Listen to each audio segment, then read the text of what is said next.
والله يلينا حكمه، والله غير يندم على النهار اللي زاد فيه. على واش؟ على جال واش؟ لان داروا له ازمه تاع العدس. اوكي، وحنا اش نقولوا على مليار ونص اللي رحت بديته على باش تدخل البريكس النهار التالي؟ حاوزوك برا كاش البريكس. هادشي منطقي.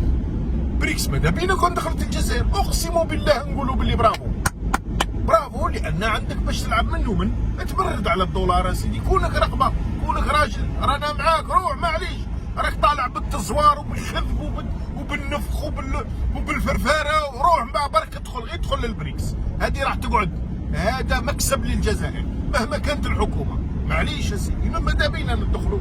نروح نتعامل مع البرازيل، نتعامل مع جنوب افريقيا، الصين، نديروا له زينات، مانيش عارف، تعامل اقتصادي. ادخل معليش يا سيدي المنظمه تاع البريكس هذه.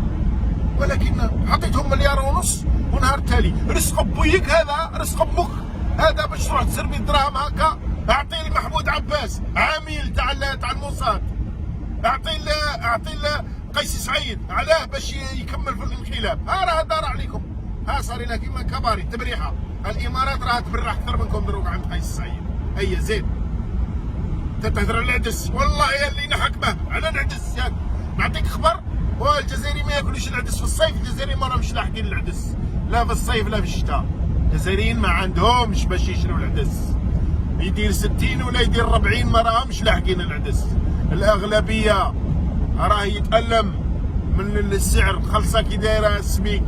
يا كيفاه هذه 100 اورو السميك في الشهر. الجزائري هذا هو شحال يسوى، هذا هو الدخل، هذا هو دراهم البترول والغاز ودراهم، هذا هو الجزائر، هذا هو الثروات تاع الجزائر. هذا علاش استشهدوا الشهداء باش يحكمونا هذا الخالتي. والله يا اللي نحكمه. هذه هضره تاع رايس، وحنا اش نقولوا على مليار ونص اللي راح ضيعتها؟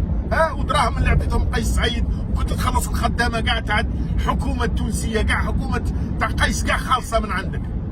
زيد ويا والمحمود عباس يدي وانت تسربي، والغاز يروح بنص سومه، لان غير تنازل. المهم راك قاعد نقعد في الكرسي. والله يتمكن منك، والله يحكموك الغاضبين والجوعى والعطشه اللي درتهم. والله العظيم غير تندم على النهار اللي حكمت فيه هذا المنصب.